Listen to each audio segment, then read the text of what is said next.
Trick Geography USA. This is a great little resource for teaching the states and their capitals based on their shape and giving you mnemonic devices to remember them. And I'm not one who feels that my kids have to know every single state capital. I don't think most adults do, and I think we all kind of survive fine without that. But if you have a mnemonic device, that would make it way easier. So this could be a way that they actually could know it and remember it forever, not just memorize it for today. So let's take a look inside. Time for a page turner.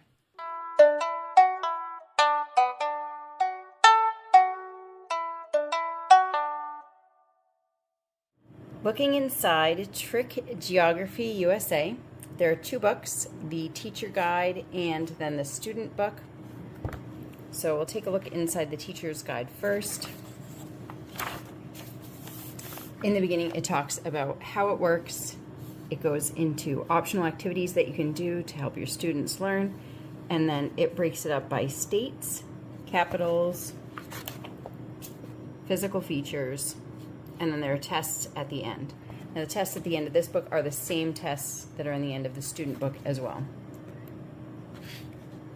At the beginning, when it's explaining how it works, some of the states are set up so that the mnemonic device sounds like the state, and other ones it's set up with something that you might associate with the state.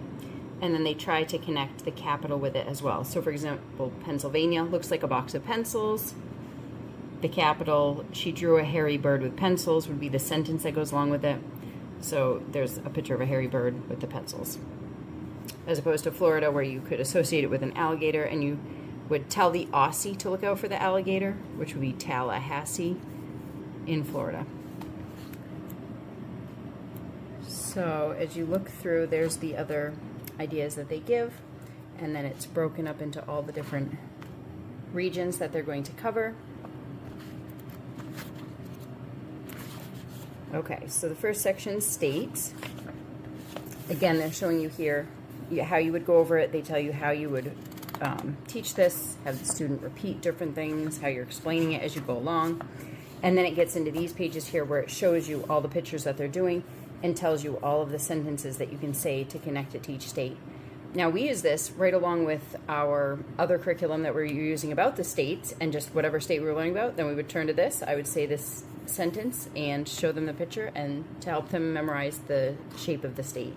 So I liked it just for that as a supplemental thing.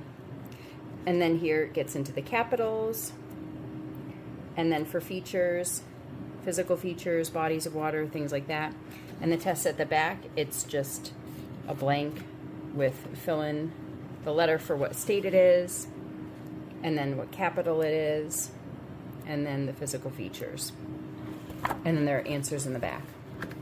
Now, for the student book, and you'll see that the student book looks a lot like the teacher's manual as far as the graphics go.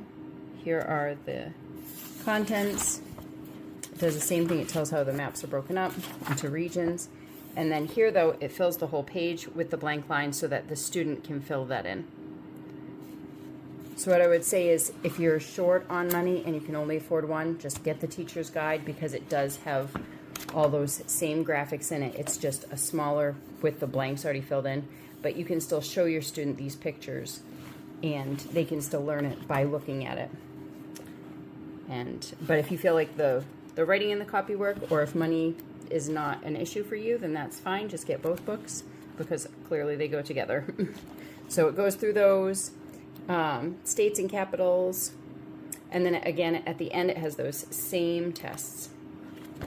So I really love it. Anything like this where you're memorizing something in a way that is going to stick in your brain. And so I hope this was a helpful look inside.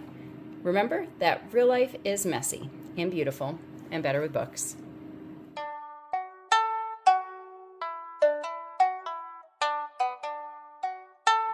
And it will give you a mnemonic device to remember it.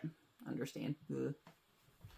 Really don't know what else to say for it, so let's take a look inside. So let's look inside. Not so. Oh.